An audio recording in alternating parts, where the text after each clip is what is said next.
Bonjour à tous, bonjour à tous, bonjour à toutes. Bienvenue pour ce forum, pour ce colloque LEM, avec la présence de chercheurs de la Toulouse School of Economics, de la TSE, et nous les remercions de leur présence.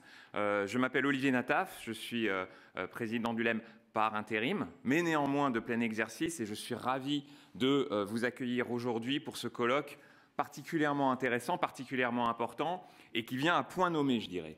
Le partenariat entre le LEM et TSE est extrêmement important pour sa capacité justement à donner de la perspective à l'économie de la santé et en particulier à l'économie du médicament. Ce partenariat depuis 2 ans nous permet aussi non seulement de publier mais d'avoir des événements comme celui-ci. Il y a 2 messages peut-être avant de commencer que je voulais partager avec vous, on va dire un point d'alerte et une note d'espoir.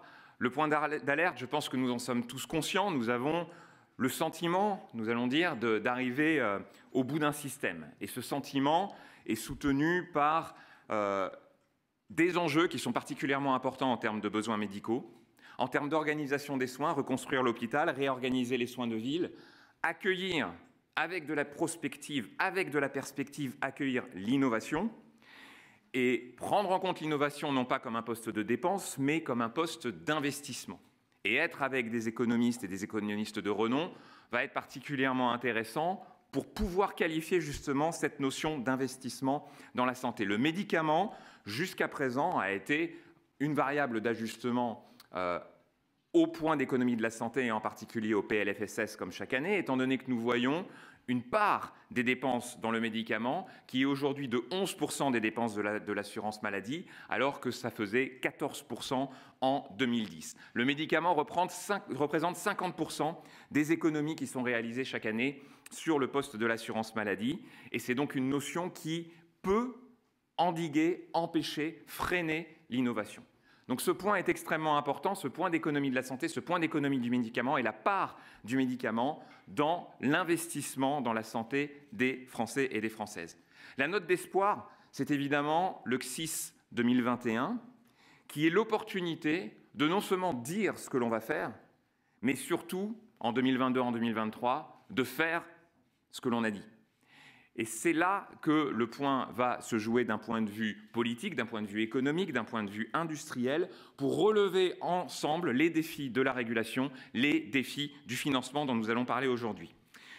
Avant de plonger, donc, comme chaque année, dans le guidon, on va dire, du PLFSS, il est particulièrement important donc, de faire un pas en arrière, de prendre du recul, de prendre de la perspective. Et aujourd'hui, nous allons pouvoir le faire en partenariat avec les professeurs et les chercheurs de la Toulouse School of Economics, à travers une table ronde sur la régulation et une table ronde sur le financement. Mais avant de commencer ces tables rondes, ces discussions et ces débats, j'ai l'honneur et le plaisir d'accueillir le professeur Jean Tirole, qui est face à moi, prix Nobel d'économie. Jean Tirole est particulièrement connu pour ses recherches dans le domaine de l'organisation industrielle, dans le domaine de la réglementation, mais aussi de la macroéconomie. Et en santé, il s'intéresse particulièrement au sujet de la recherche et du développement des antibiotiques, de l'accès des antibiotiques au marché, mais aussi des problématiques d'éthique et de régulation des technologies numériques dans la santé, 2 sujets particulièrement importants, particulièrement porteurs, particulièrement futuristes et particulièrement à propos. C'est un grand plaisir que de vous accueillir, professeur Jean Tirole, sur cette scène.